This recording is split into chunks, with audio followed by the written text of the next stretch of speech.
Welcome to our tutorial on how to show the Snoozed label in Gmail on your PC. The Snoozed label in Gmail allows you to temporarily hide important emails and bring them back to your attention at a later time.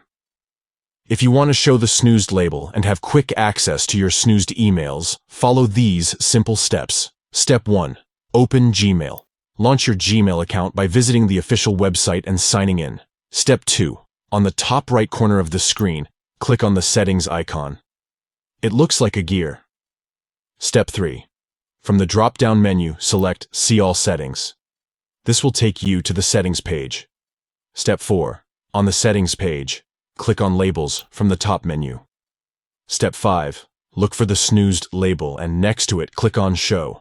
By showing the Snoozed label, you can easily manage your Snoozed emails and ensure that important messages are brought back to your attention when you need them. Thank you for watching our tutorial.